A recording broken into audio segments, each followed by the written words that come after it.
بسم اللہ الرحمن الرحیم۔ فرشتے نورانی مخلوق ہیں جنہیں ان کی اصلی شکل و صورت میں دیکھنا انبیاء کرام علیہ الصلوۃ والسلام کے علاوہ کسی اور کے لیے ممکن نہیں، اور یہی وجہ ہے کہ ہمارے ارد گرد لاتعداد فرشتے اپنے کاموں میں مصروف ہیں، مگر ہمیں وہ دکھائی نہیں دیتے۔ اگر وہ انسانی شکل اختیار کر کے ہمارے سامنے آئیں تو پھر انہیں دیکھنا ممکن ہے۔ انسان کی نسبت فرشتے عظیم مخلوق ہیں، اور ان میں بھی بعض چھوٹے ہیں اور بعض بڑے۔ فرشتوں کے پر، فرشتوں میں بعض کے 2 پر ہیں اور بعض کے 600 پر۔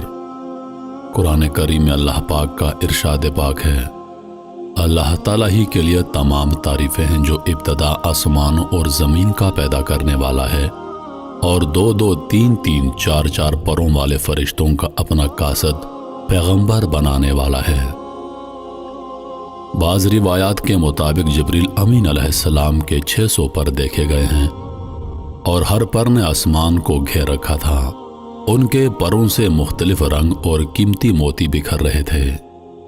فرشتوں کے قد و قامت، وہ فرشتے جنہوں نے عرش اٹھا رکھا ہے ان کے قد و قامت کے بارے میں حضور نبی کریم صلی اللہ علیہ وآلہ وسلم کا فرمان ہے، مجھے ان میں سے ایک فرشتے کی قد و قامت بیان کرنے کی یہ اجازت ملی ہے، اور اس کا وجود کتنا بڑا ہے اس کا اندازہ اس بات سے کیا جا سکتا ہے کہ اس کے کان کی لوح سے کندھے تک کا درمیانی حصہ اتنا لمبا ہے جتنی 700 سال کی مسافت۔ ایک دوسری حدیث میں سیدنا انس رضی اللہ عنہ سے مروی ہے کہ حضور نبی کریم صلی اللہ علیہ وآلہ وسلم نے ارشاد فرمایا، عرش کو اٹھانے والے فرشتوں میں سے ایک فرشتے کے بارے میں مجھے یہ بتانے کی اجازت دی گئی ہے، اس کے پاؤں سب سے نچلی 7ویں زمین میں ہیں، اور اس کے کندھوں پر عرش ہے، اور اس کے دونوں کانوں کی اور کندھوں کے درمیان اتنی دوری ہے کہ اسے طے ہے۔ اور جب یہ واضح ہو گیا کہ فرشتے نہ تھکتے ہیں اور نہ سست پڑتے ہیں تو پھر ان کے لیے نیند اور آرام کی کوئی ضرورت باقی نہیں رہ جاتی۔ فرشتے تقریباً عام طور پر آسمانوں میں رہتے ہیں اور اللہ کے حکم سے مختلف کاموں کے لیے زمین پر اترتے ہیں اور پھر واپس آسمان پر چلے جاتے ہیں۔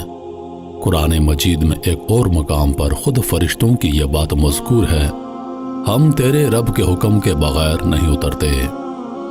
فرشتوں کی تعداد، فرشتوں کی تعداد کتنی ہے اس کے بارے میں کوئی تفصیل نہیں ملتی، کیونکہ اللہ تعالیٰ کا فرمان ہے، تیرے رب کے لشکروں کو اس کے سوا اور کوئی نہیں جانتا۔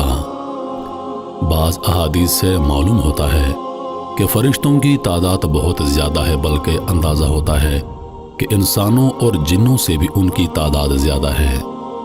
سیدنا ابو ذر رضی اللہ عنہ سے مروی ہے کہ اللہ کے رسول صلی اللہ علیہ وآلہ وسلم جو اسے کھینچ کر لا رہے ہوں گے۔ فرشتوں کی ایک اہم خاصیت، فرشتوں کی ایک اہم خاصیت یہ بھی ہے کہ وہ اللہ تعالیٰ کے حکم سے اپنی شکل و صورت کے علاوہ کوئی اور صورت اختیار کر سکتے ہیں۔ یہ صورت کسی ایسے انسان کی بھی ہو سکتی ہے جسے دیکھنے والے پہچان لیں۔ انسانوں کے علاوہ کسی اور ذی روح کی صورت اختیار کرنے کی فرشتوں کو طاقت ہے یا نہیں، اس کے بارے میں قرآن و سنت میں کوئی صراحت یا ذکر نہیں ملتا۔ البتہ ان کی انسانی شکل اختیار کرنے کے واقعات ضرور ملتے ہیں، اور انہی سے اندازہ ہوتا ہے کہ فرشتے اللہ تعالیٰ کے حکم سے دیگر شکلیں بھی اختیار کر سکتے ہیں۔ سیدنا ابراہیم علیہ السلام کے پاس فرشتے انسانی شکل میں آئے، اور ابراہیم علیہ السلام ان فرشتوں کو پہچان نہ پائے۔ پھر فرشتوں کے بتانے پر آپ علیہ السلام کو معلوم ہوا کہ یہ انسان نہیں ہیں بلکہ فرشتے ہیں۔ سیدہ مریم علیہ السلام کے پاس جبریل امین علیہ السلام انسانی شکل میں تشریف لائے تھے، اور جبریل امین علیہ السلام سوائے 2 مرتبہ کے ہر مرتبہ نبی کریم صلی اللہ علیہ وآلہ وسلم کے پاس انسانی شکل میں تشریف لائے۔ فرشتوں کی طاقت، اللہ تعالیٰ نے فرشتوں کو انسانوں اور جنوں سے کئی گنا زیادہ قوت و طاقت عطا کر رکھی ہے۔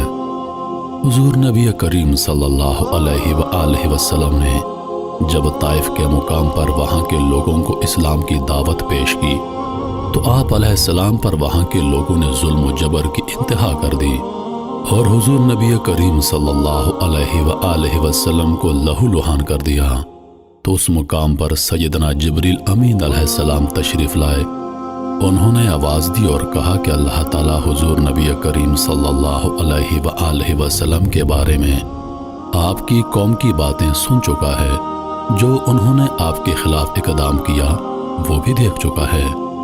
آپ کے پاس اللہ تعالیٰ نے پہاڑوں کا فرشتہ بھیجا ہے، آپ ان لوگوں کے بارے میں جو چاہیں اس فرشتے کو حکم دیں۔ اس کے بعد پہاڑوں کا فرشتہ مخاطب ہوا، اس نے حضور نبی کریم صلی اللہ علیہ وآلہ وسلم کو سلام کیا اور عرض کی، اے اللہ کے رسول، آپ جو حکم دیں گے میں اس کی تعمیل کروں گا۔ اگر آپ چاہیں تو میں دونوں طرف کے پہاڑوں کو ان پر لا کر ملا دوں جن سے یہ پس جائیں۔ اس طرح جبریل امین علیہ السلام کی قوت و طاقت کے بارے میں قرآن مجید میں ہے۔ انہیں حضور نبی کریم صلی اللہ علیہ وآلہ وسلم کو زبردست طاقت والے فرشتے نے سکھایا ہے جو زور آور ہے۔ فرشتوں کا نظام و ضبط۔ فرشتے اپنے ہر کام میں نظم و ضبط کی پابندی کرتے ہیں اور اس میں کسی قسم کی کمی بیشی یا سستی اور کاہلی وغیرہ کا مظاہرہ نہیں کرتے۔ جن فرشتوں کی جب اور جہاں ڈیوٹی شروع ہوتی ہے وہ اس وقت وہاں پہنچ جاتے ہیں اور اپنے کسی کام میں ہلہ گلا اور شور شرابہ نہیں کرتے۔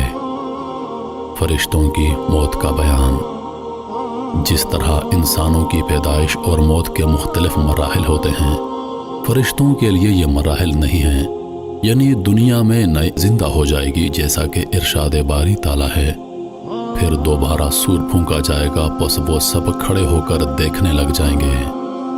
اجماع امت سے یہ بات ثابت ہے کہ فرشتوں پر بھی اسی طرح موت و فنا نے آنا ہے جیسے دیگر تمام مخلوقات پر موت آئے گی، اور اس بات پر قرآن و سنت کے دلائل بھی شاہد ہیں، جیسا کہ فرمان باری تعالیٰ ہے، اس ذات باری کے علاوہ ہر چیز نے فنا ہونا ہے، جس میں فرشتے بھی شامل ہیں۔ فرشتوں کی موت کی تکلیف۔ اور جہاں تک فرشتوں کی موت کی کیفیت کا تعلق ہے تو اس حوالے سے قرآن و سنت کے نصوص صحیحہ سے ہمیں کچھ نہیں ملتا، البتہ چند ضعیف روایات اور آثار اس حوالے سے ضرور ملتے ہیں، خصوصاً 4 بڑے فرشتے سیدنا جبرائیل، میکائیل، اسرافیل اور ملک الموت کی کیفیت کے حوالے سے۔